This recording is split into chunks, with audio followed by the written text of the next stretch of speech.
For decades, fans wondered what really went on behind the laughter and absurdity of one of Mel Brooks' most beloved films. The jokes were outrageous, the cast was brilliant, but whispers of tension and ruined takes always lingered. Was it chaos, creative clashes, or a studio at odds with Brooks' unrestrained vision? Now, after all these years, Brooks has spoken, and what he reveals turns every rumor on its head. The truth isn't scandalous, yet it's far more revealing than anyone expected. This is the story of a set that defied every expectation, where comedy thrived without the usual destruction and drama. A second chance at Robin Hood. By the early 1990s, Mel Brooks had already cemented his reputation as the king of genre spoofs. Blazing Saddles had redefined Western satire, Young Frankenstein had revived classic horror with wit and reverence, and Spaceballs had taken aim at science fiction with a sharp, playful precision. But the legend of Robin Hood had eluded him for decades. In 1975, he co-created a short-lived TV sitcom called When Things Were Rotten, a slapstick take on Robin Hood and his merry men. The show ran only 13 episodes on ABC, failing to connect with audiences despite Brooks's unmistakable humor and style. Critics dismissed it, viewers tuned out, and the project quietly disappeared. Yet Brooks did not see it as failure. He treated it as a rehearsal, a dry run for a story he would revisit with more freedom, resources, and understanding of what parody required. By 1991, the world had seen Robin Hood, Prince of Thieves, starring Kevin Costner. While it was a box office hit, the film was sincere to the point of melodrama. For Brooks, Costner's distinctly American accent, while playing Robin of Locksley, was a flashing neon sign. Here was the perfect target for satire. The idea for Robin Hood, Men in Tights, crystallized almost immediately. Brooks now had the tools, experience, and access to talent that he lacked during the failed sitcom attempt. He envisioned a full-scale film, complete with musical numbers, choreographed sword fights, and a knowing wink at the audience that would allow viewers to participate in the joke.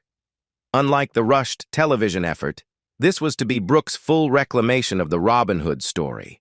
A story he wanted not just to mock, but to own, reshaping its legend with irreverence, intelligence, and unmistakable humor. Casting and on-set chemistry.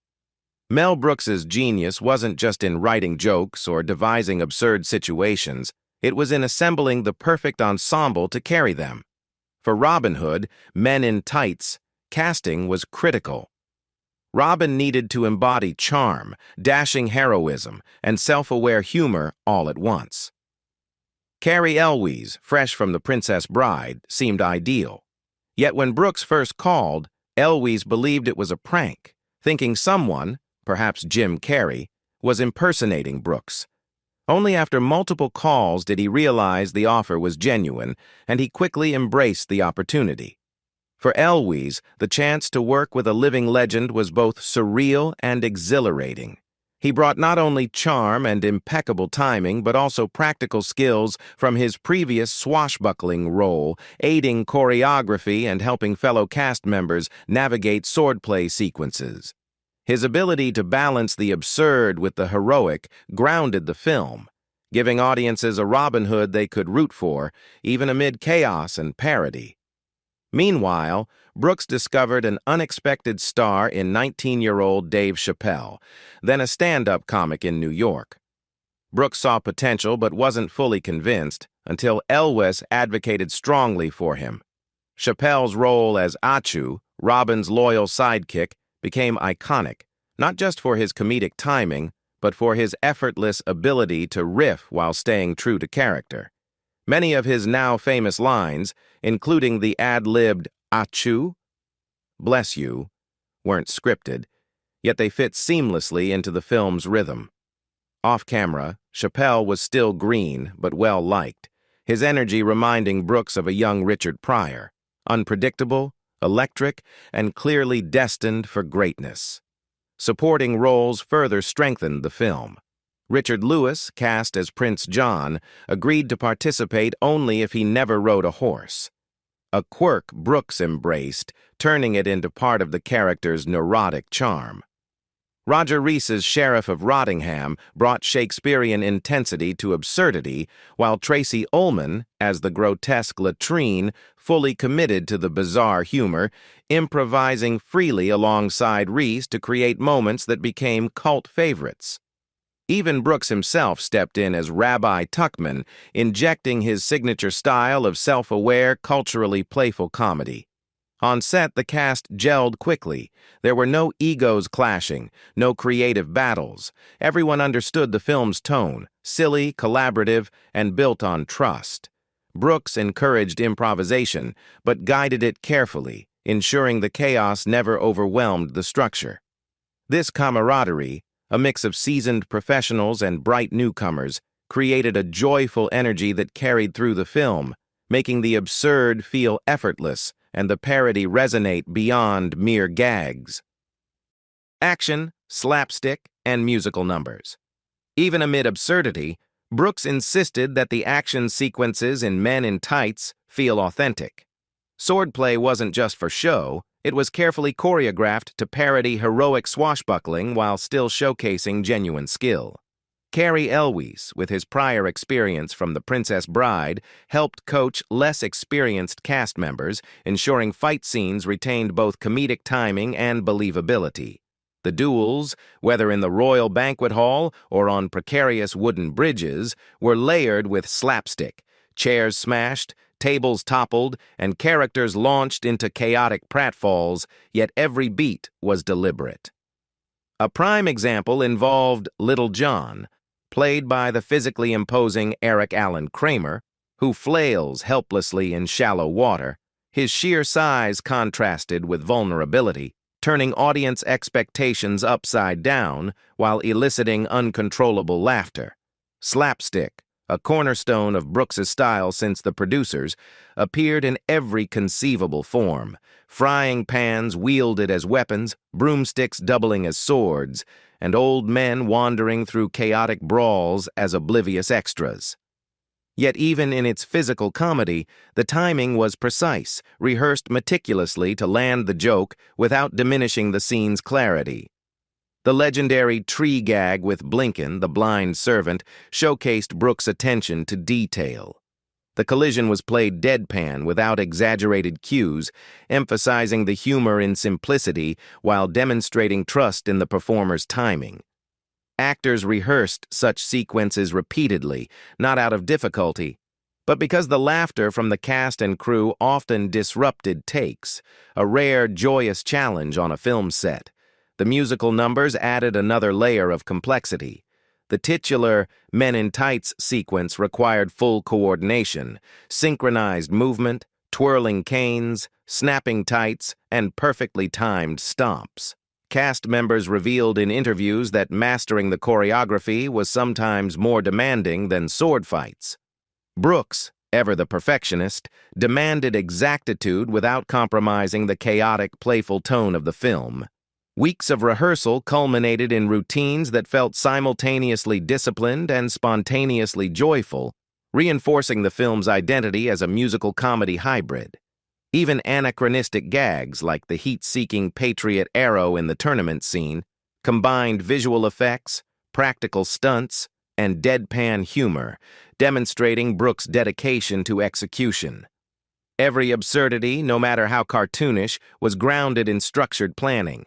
The result was a film where parody, physical comedy, and music intertwined seamlessly, proving that even a world of tights, arrows, and fart jokes could hold carefully crafted artistry. The action and musical elements weren't just for spectacle. They were integral to the story, maintaining stakes and rhythm while inviting the audience to delight in both absurdity and technical skill. Brooks' directing style and on-set leadership. On the set of Robin Hood, Men in Tights, Mel Brooks' role went far beyond that of a traditional director. He approached each scene as a form of performance, moving through the set with the energy of a stand-up comedian and the vision of a seasoned conductor. He didn't merely call action and cut. He guided actors through timing, pace, and delivery, adjusting punchlines by milliseconds to ensure laughter landed exactly as intended. His presence was immersive, full of gestures, vocal inflections, and exaggerated expressions, and it set the tone for a set that balanced chaos with precise control. Brooks believed in guided improvisation. He welcomed actors' creativity, but only when it served the scene. Dave Chappelle, new to film at 19, was given room to explore Achu's character, and Brooks allowed his ad-libs, like the iconic "Achu bless you," to remain because they enhanced the scene's rhythm. Yet if a riff wandered too far off script, Brooks would rein it in gently, ensuring the narrative remained intact. Similarly, Tracy Ullman and Roger Rees were encouraged to expand on their unusual chemistry, improvising grotesque flirtations while remaining within PG-13 boundaries. The result was a controlled sandbox. Performers could experiment, but the story's structure never faltered. Trust was central to Brooks's method. The cast understood that despite his silliness, Brooks maintained complete oversight. He wasn't guessing. He had a vision for every joke, every fall, every musical beat. This confidence permeated the crew as well, creating a set where energy was high, morale stayed positive, and everyone felt safe to take risks. Long days on set included impromptu sing-alongs, playful pranks, and Brooks occasionally stepping into costume as Rabbi Tuckman to keep spirits elevated. Even decisions over content were matters of principled control. Brooks defended the film's title against executives wary it sounded too weird, and refused to dilute his Jewish humor, keeping Rabbi Tuckman in the story as a fan favorite.